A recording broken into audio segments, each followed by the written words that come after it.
سنی بریلی اہل حدیث وغیرہ سب مسلمان ہیں، اس میں کوئی شک نہیں۔ جو اشہد ان لا الہ الا اللہ و اشہد ان محمد رسول اللہ کا اقرار کرے گا، دل سے اس کی تصدیق کرے گا، اس کے مطابق عمل کرے گا، وہ مسلمان ہے، وہ مسلمان۔ اب اگر کوئی کچھ اعمال کرتا ہے جو اسلام کے منافی ہیں تو پھر وہ کافر ہو جائے گا، مسلمان ہونے کے بعد پھر وہ کافر ہو جائے گا، اس کو مرتد کہتے ہیں۔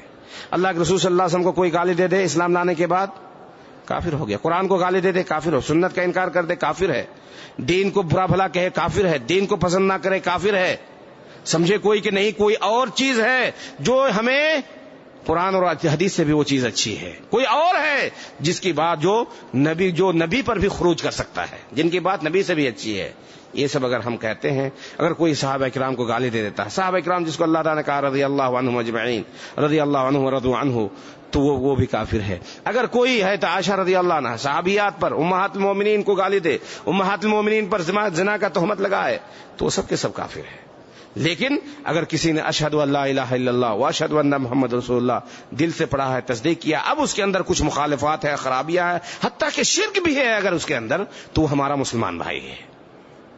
لیکن ہمارا کام کیا ہے؟ ان کو اس کی اصلاح کرنا، ان کو بتانا۔ میرے بھائی بہت سارے لوگ ہیں سمجھتے ہی نہیں، جانتے ہی نہیں، کچھ نہیں جانتے ہیں، اب اس کو آپ کافر کہہ کر کے اسلام سے نکال دیں گے۔